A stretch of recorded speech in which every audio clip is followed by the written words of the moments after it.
really change what our government looks like down here. For far too long, there has been a line of succession. It's who you know. This is what guarantees whether or not you're going to win. And in this campaign and in this race and this year, we have showed that it's not who's backing you, but it's the power of the people in this community that can really bring about change. So I am truly ecstatic to be here and be in the presence of all of you that really want to change what our community looks like. I gotta keep emphasizing that because it's really important, right?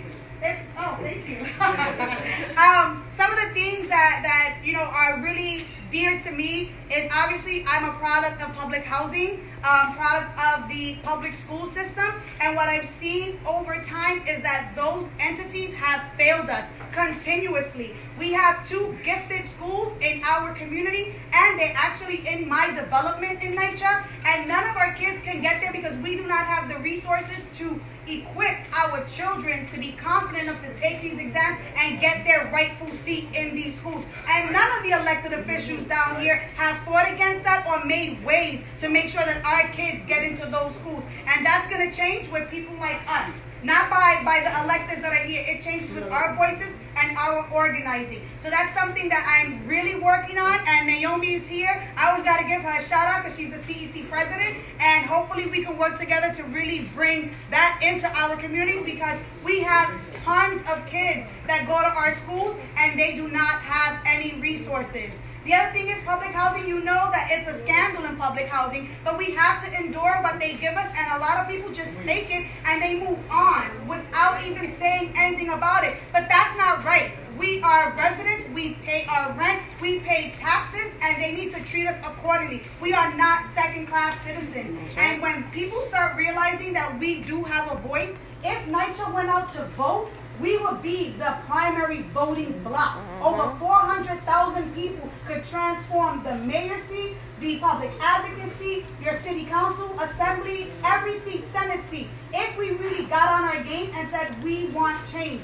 As I was door knocking, some of you guys were here with me, getting signatures, door knocking on these doors, everybody asked, oh, we don't want to sign a petition, oh, we don't want to vote, because nothing ever changes. We're tired of the same thing going on over and over and over again. And what I told them was, if you do not go out and vote, if you do not sign that petition, you are allowing someone to make those decisions for you. The things that you cannot stand within the community, you are allowing them to make the decision for you. And that time has to stop. We need to really start motivating and organizing, strategizing, and mobilizing our communities now. Not 2 years from now, not 5 years from now, it's now. Because for those of you who have lived here, born and raised here, you have seen what our community has become.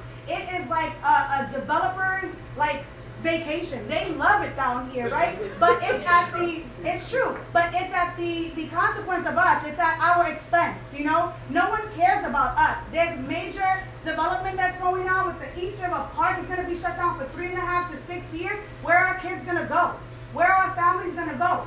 Daisy Pius is actually probably going to speak about this a little bit because she said it. It's the only place where people go to vacation.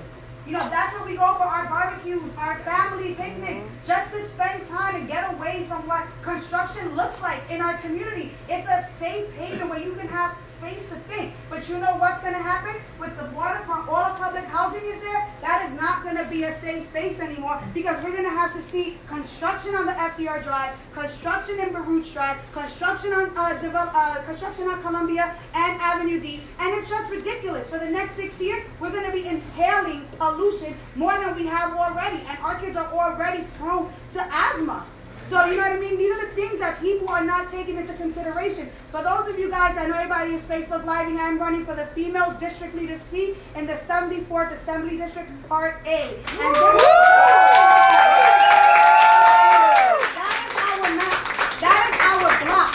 Our block ranges from Baruch to Jacob Reese, all the way to Gompers, to Attorney in Norfolk. It cuts, it's gerrymandered, as you can tell, it's like a crazy map, but it goes from 1st Avenue all the way to 14th Street on Avenue A, B, C, and D. And all the changes that are happening here, they're not just going to impact housing. They're going to impact the entire community, and we have to stop seeing these projects as isolated projects. They're not. The development in Two Bridges is not different from the development that's happening in the East River. They're going to hit us simultaneously, and we are not prepared. But the city knew this was going to happen. They just have not equipped or prepared us with the resources and information that we need. And I think that it's time we start calling a spade, and we need to really let them know this cannot happen, not on our watch.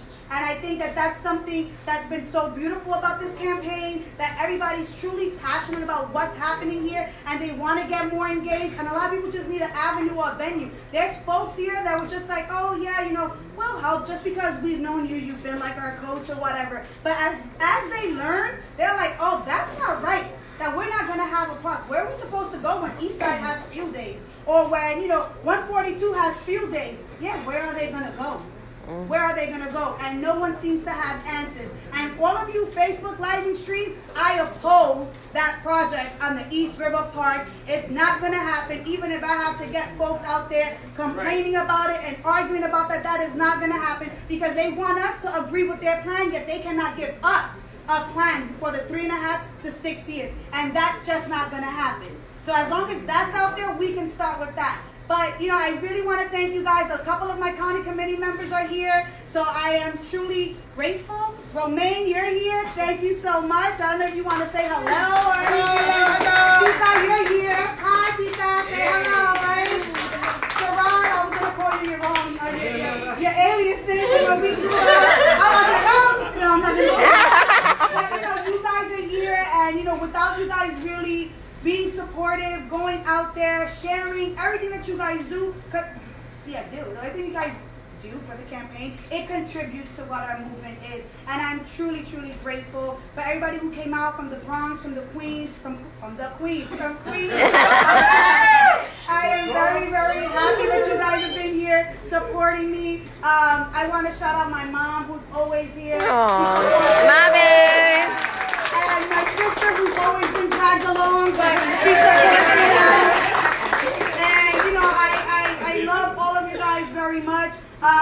For those of you guys that did the walk list, you guys, Belzer built that out for the local Democrats of New York. He made sure that we had a universe that we could walk through. We couldn't afford minivan, but we had it on the Google Drives on our phone, right? We got that done, and that's some of the stuff that we did. Rob, thank you so much for everything that you've done for me. And since city council race to now, I'm truly, truly appreciative of it. Lerna and Jose, I call you guys my brother and my sister. I really love you guys for your support and wanting to take on this venture with me. I'm so grateful. And for everybody else, there's too many of you guys today. Oh, my goddaughter's here somewhere when she was here, but she's not here anymore. But I really, really appreciate you guys. Daisy, thank you for staying. I know I told you, please don't go, I want to say my speech, but I do want Daisy to speak because Daisy is the current district leader in the 65th Assembly District Part B, and she's up for re-election this year. So for all of you guys streaming this, Daisy Paez, Andrew Ford, 65th AD, Part B, but I want to introduce Daisy. If you want to come say a couple of words, I would truly be honored by that.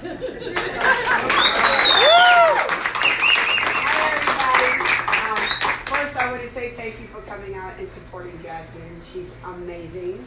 I'm here to support her because her passion for the community is it's really powerful. I mean, all of y'all know who she is. So she's absolutely right about the FDR Drive Park, and it's so funny because with so much that's going on in our community, Jasmine and I ran into a meeting that we didn't even know about. Nobody knew about this meeting. I was on my way somewhere. She was on her way somewhere else.